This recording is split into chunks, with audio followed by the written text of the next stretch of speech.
So what we're going to do is I'm going to ask Warren a series of questions over 25, 30 minutes, and then we'll take your questions in the crowd and let the students have a chance to ask Warren about his experiences. What do you think the lessons are of the last couple of cycles that you've seen from an investor standpoint? We've got a lot of young kids out there. You've lived through multiple cycles in the 50, 60 years plus you've been investing, 70 years. 70 years, investing. What are the lessons and what, these are young people, what should they take away? The lessons are that people will continue to make the same mistakes they've made. I mean, humans... And it doesn't correlate to IQ particularly. I mean, when they get greedy, and we had this huge bubble in the most important asset the American public has, housing. I mean, so you had a huge bubble in something you could borrow heavily against. So you could run a margin account effect on a house instead of stocks, and the conditions got very lax. And so when that bubble popped, but people came into that gradually.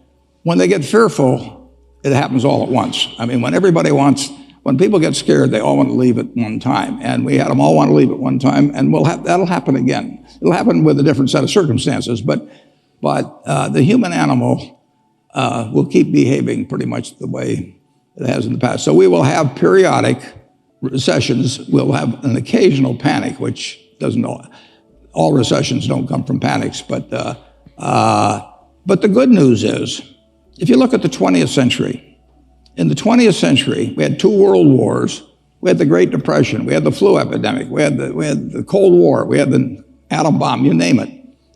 The Dow Jones average went from 66 to 11,497, with all these terrible things happening supposedly at various times. America works. And when I bought my first stock when I was 11, that was in the spring of 1942. And that was a couple months after Pearl Harbor. And we were getting clobbered in the Pacific at Corregidor and Bataan. I mean, the Death March of Bataan. And in the European theater, the Blitz of England was on. And the Dow was at about 100. But just look at where we are now. I mean, the country really works. The trick is, it seems to me the obligation of a society as prosperous as ours is to figure out how nobody gets left too far behind. Right. It was interesting because last year Bono's speech was a lot about how America is a society of dreams and you can accomplish more here. It was actually one of the best speeches about the optimism America could have by a person who's not American by birth. So and I know you carry that optimism. So after all this, what makes you most optimistic for the next decade about America? Well, just imagine, 1789. Just go back just a few hundred years.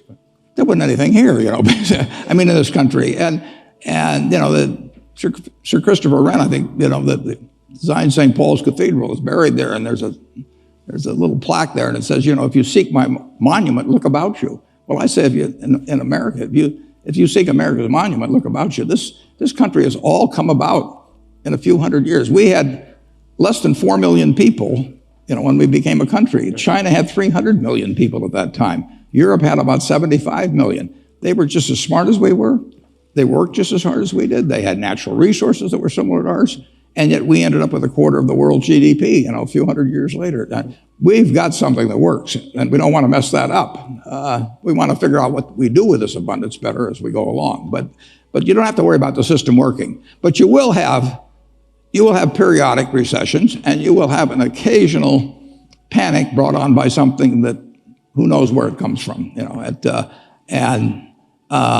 the thing to remember at that time, I wrote an op-ed piece in the New York Times in the fall of 2008, and I said, that the country will come back. It'll go through a big recession and everything, but it'll come back, and it's coming back. So don't ever worry about America. It'll tell you, you're in the right place. So you've been famous for your investment strategy on basically that follows the opposite side of principles. Invest when the chips are down and ride it up. That served you well. So what's your favorite time that you were able to accomplish that, when you caught somebody down and moved well, up? I always think my favorite time's going to be tomorrow. It's always been fun. And there's a company here in Washington called Geico. And I first got exposed to that in 1950. I was 20 years. I was 19 years. Well, it was 51. I'm sorry. I was 20 years old, and I came down here, and I came down on a Saturday because I'd learned that my professor who I worshiped at Columbia named Ben Graham was the chairman. I got down here and the door was locked.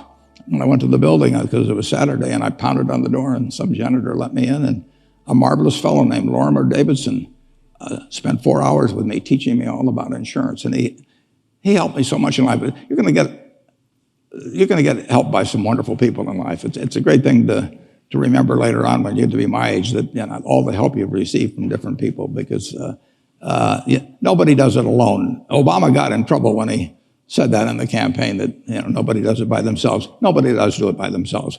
We all sit in the shade of trees that were planted by others. So it's obligatory, I think, to plant a few trees ourselves if we've had good luck. It's been a great ride, but it's not over. So you've owned.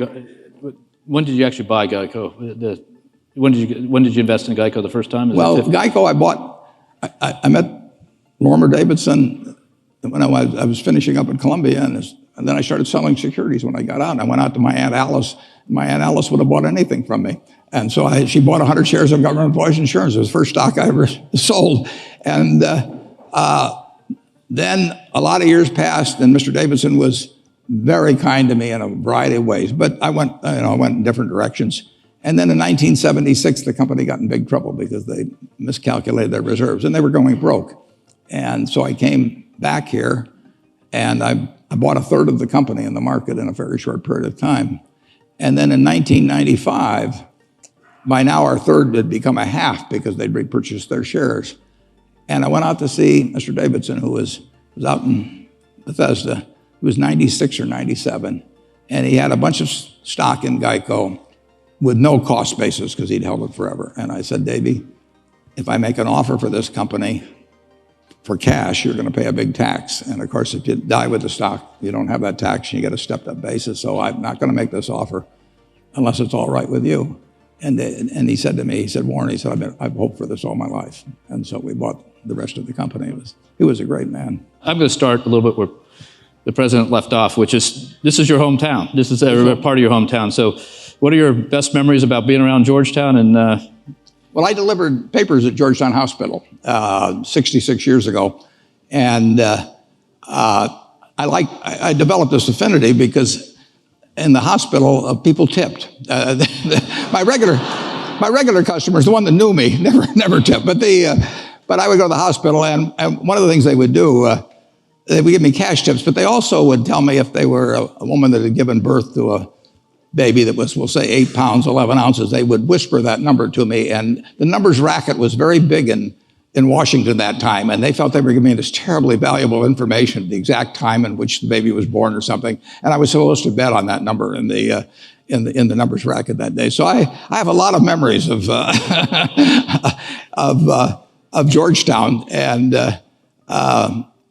I was here during World War II, which was really a fascinating time to be in Washington. And my dad being in Congress, it was really a window on an extraordinary time in America. And of course, at that time, we were probably more united than at any time in my lifetime about a common goal. I mean, that was the time when people like Bobby Feller and all the athletes, the day the war broke out, went down and enlisted, and people really did voluntarily in a very high percentage play by the rules in terms of gasoline rationing and sugar rationing and meat rationing and all that. And we all bought savings bonds at school to help out the troops. So it was quite a period.